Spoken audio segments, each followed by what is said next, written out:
Good morning, colleagues. Yes, it's good to be here, second year in a row. So I'm glad I did not offend all of you too much last year. I'm always happy to be back here in Dublin, always happy to have an excuse to wear my green and also to come and hang out with you. So let us do a couple of things. Number one, as we talk about this fostering humanity, I just invite you for about 20 seconds to think about a moment. They don't have to be many for those of you who like to indulge. Just one moment where you have been at your worst.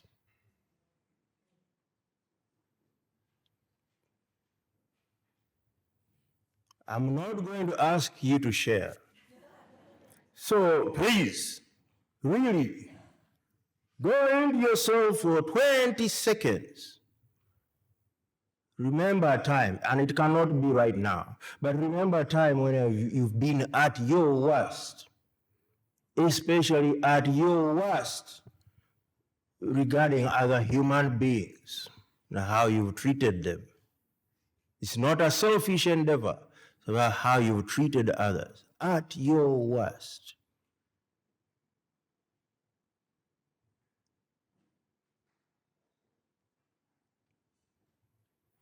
That is one. Number two, who here is a hypocrite? None of you? Join me in raising your hands. Because if I had to guess, I would guess that here we are all hypocrites. So let us share with each other in our hypocrisy and be fine with it. And why do I say that?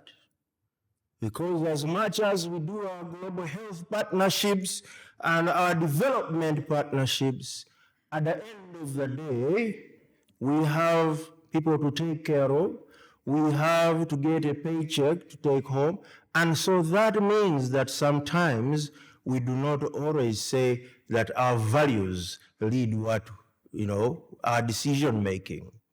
Many times I'll keep quiet when I know I'm suffering an indignity or making somebody else suffer the same indignity or worse. So for those of you who didn't raise your hands, let me invite you into the club of hypocrites and let us be comfortable with it. Number three, fostering humanity. Who here is not breathing in and out? No hands up. Why? Because as we will hear from Dewey, we are all participating in this endless chain of humanity. What falls onto us is how we are going to honor that privilege of being part of that chain of humanity. In all our hypocrisy, in all our worst moments, we are still part of that continuous chain of humanity. And so when we are hearing about fostering, this is not a lofty idea. It is not a thing that we are up here and we are going to solve the problems of those who are down there. Yes, there are crises. Yes, there are wars. It seems like every morning we wake up to either another war or a more intensified war. Yes, but for the purposes of our gathering here, we are the ones who are at risk because we may be tempted to separate ourselves from the things that we are discussing, including our role in bringing about those very things that we call inequities. So the invitation is simple here. Let us lean into our horribleness as a starting point, so that we are not going into the judgmental space of we are good, we do good, we do all. No. Let us start with our horribleness so that we are together. That one, we cannot say, we can't deny that we have that horribleness, and it is fine. We can be beautiful in the horribleness, because from there, then we can say, how do we move together? And then that takes away all of this conversation of we are going to lift so and so up, I'm lifting so and so up, I am empowering so and so up, as if that person didn't have agency to begin with. So we get rid of that. Where are we right now in 2024? Today, we are at a point where those who have been traditionally taken as the people who are on the receiving end of global public goods, I think we are at a point where we realize that we are the most charitable people in this world. Who are we? I am talking of the ones that you refer to as the global south. We are the most charitable people in this world.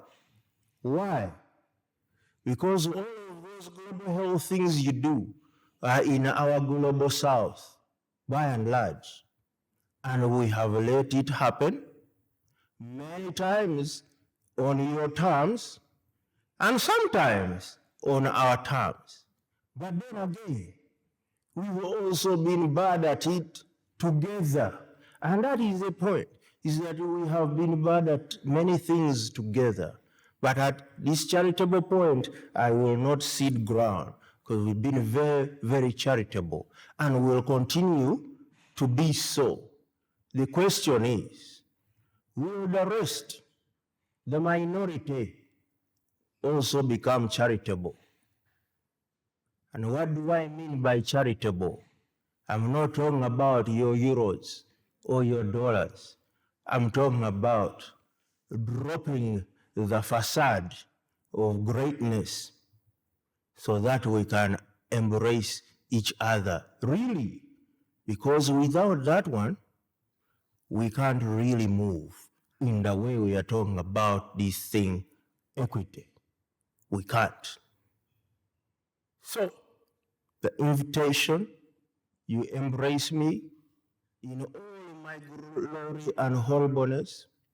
I embrace you in all your glory and horribleness and everything in between.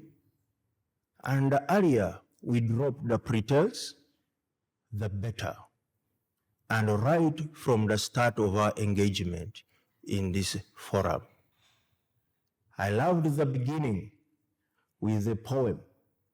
And so I will end the shortest keynote I've ever given with a poem from Mary Oliver. You do not have to be good. You do not have to walk on your knees for 100 miles through the desert repenting. You only have to let the soft animal of your body love what it loves.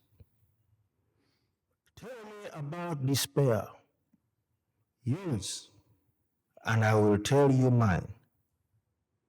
Meanwhile, the world goes on.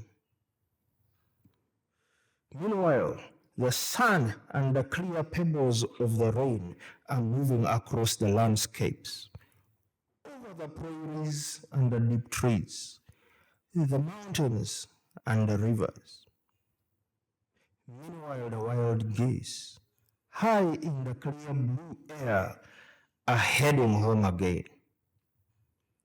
Whoever you are, no matter how lonely, the world offers itself to your imagination. calls to you like the wild geese, harsh and exciting, over and over, announcing your place in the family of things. And if I had to add a final thing, it's from Maya Angelou, an invitation for you to be a rainbow in someone's life. Thank you very much.